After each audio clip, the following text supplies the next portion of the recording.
Hello and welcome to Twist List. Today we are looking at 10 archaeological discoveries consistent with biblical passages. Some approaches to biblical archaeology can be controversial. Rather than analyzing material evidence in an objective way, many archaeologists involved in this field have been accused of forcing the evidence to fit predetermined notions derived from a desire to confirm the veracity of the Bible.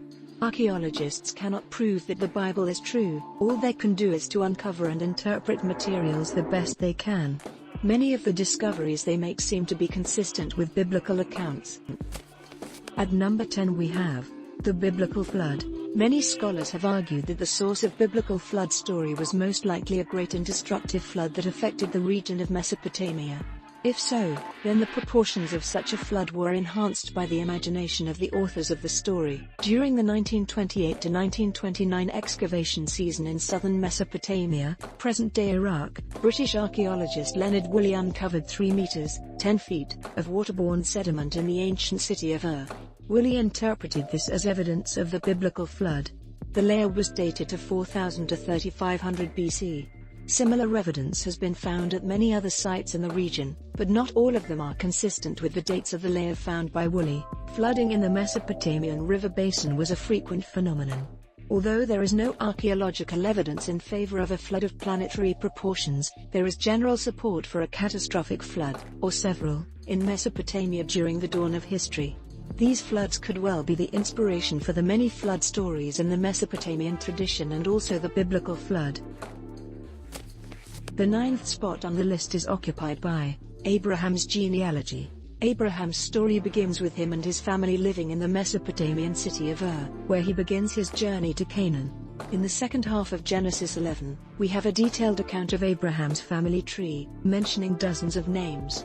During excavations at Mari, an ancient city on the Euphrates in present-day Syria, an impressive royal palace was discovered, which yielded thousands of inscribed tablets that were once part of a proud royal archive. Modern estimations on Abraham's chronology fall somewhere between 2000 and 1500 BC. The archive found at Mari was in use from around 2300 to 1760 BC, and the names on these tablets show that the names in Abraham's genealogy were in use in this area during this time. This find does not confirm the validity of Abraham's family tree, but it suggests that the story might not have been a purely fictional creation. Number 8 on our list is Abraham's handmaiden. Genesis 16 tells us that Abraham's wife, Sarai, could not bear children. She agreed that Abraham could take a second wife to beget a son, their Egyptian handmaiden named Hagar. This practice is attested to in many texts found by archaeologists. The Alla texts, 18th century BC, and even the Code of Hammurabi all agree that procuring a son in this way was an accepted custom. The Nutsi tablets are a group of texts particularly relevant to this episode. Dated to the second half of the 15th century BC, they were retrieved from an ancient Hurrian site in present-day Iraq. These texts mention that a sterile wife could provide a slave girl to her husband in order to beget a son. In ancient times, infertility was almost always attributed to sterile women. Ancient sources rarely blame the man when it comes to this issue. At number 7 we have City of Sodom. Genesis 19 describes the destruction of the cities of Sodom and Gomorrah as a result of the deviant behavior and sins of their inhabitants. A group of archaeologists believes they've uncovered the ruins of the ancient city of Sodom, located in Tall el-Hammam, east of the Jordan River. The dates of the site are consistent with the early historical period of the Bible. The city is estimated to have been occupied between 3500 and 1540 BC. The site is considerably larger compared to other sites in the region. Its location isn't the only reason why it seems to be the ancient city of Sodom. Archaeologists believe that the city was abandoned suddenly toward the end of the Middle Bronze Age, which fits the biblical picture of Sodom being suddenly destroyed. Number 6 on the list is Ketef Hinnom Amulets. The Ketef Hinnom site is composed of a series of rock-hewn burial chambers, located southwest of Jerusalem's Old City, on the road to Bethlehem. In 1979, archaeologists made an important discovery: 2 silver plates rolled together with text written on them in Old Hebrew. These items are believed to have been used as amulets and were dated to the 7th century BC. The texts on these amulets are a passage of the Hebrew Bible, Numbers 6, 24-26. This is an important passage of the book of Numbers known as the priestly benediction.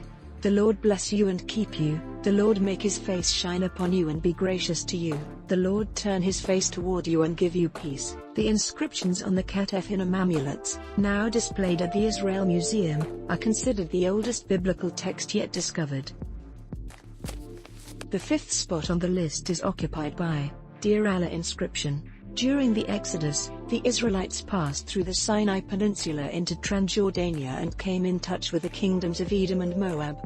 In Numbers 22, there is an account where the king of Moab, distressed by the presence of the Israelites, requests a prophet named Balaam to curse the people of Israel. About 8 kilometers, 5 miles, from the Jordan River, a late sanctuary dated to the Bronze Age was excavated. This site is known as Deir Alla. An ancient Aramaic inscription has been retrieved from the site, containing the prophetic curse of Balaam. The inscription describes a divine vision anticipating the destruction and punishment of the malevolent gods. It also employs the expression Shaddai gods, which resembles the biblical El Shaddai, God Almighty. The title mentioned in the text reads, The Misfortunes of the Book of Balaam, son of Beor. Number 4 on the list is Samaritan captivity. Samaria fell to the Assyrians in 722 BC. Assyrian records claim that King Sargon II captured 27,290 prisoners and took them into exile to different locations, including Alla and Habor and other places under Assyrian control. This account is confirmed in 2 Kings 17.6 and further supported by material evidence. At these Mesopotamian sites, archaeologists have unearthed examples of ostraka, pottery fragments with writing on their surface, listing Israelite names. At the third place we have Assyrian Invasion. In 701 BC, the Assyrian king Sennacherib invaded Judah. Many cities fell to the invading army, including the southern city of Lachish mentioned in 2 Kings 18.13-17. After a siege, the city was captured by the Assyrians, and several archaeological finds are consistent with this event. At the site of Lachish, archaeologists have uncovered arrowheads, a siege ramp, a counter ramp, the crest of a helmet, and a chain used by the defenders against the siege ram. At the site of the ancient Assyrian city of Nineveh, northern Iraq, a relief sculpture depicting the capture of Lachish was retrieved from the palace of Sennacherib and is currently displayed in the British Museum. At the second spot is End of the Babylonian Exile. When the Persian ruler Cyrus the Great captured Babylon in 539 BC, he ordered the liberation of the Jews and other groups who remained in captivity. This historical episode is described in the Book of Ezra, and there are other historical documents consistent with Cyrus's policy to allow many inhabitants of Babylon to return to their homeland. One of the most famous of these documents is the Cyrus Cylinder, a small clay cylinder written in cuneiform script dated to the conquest of Cyrus, currently displayed at the British Museum.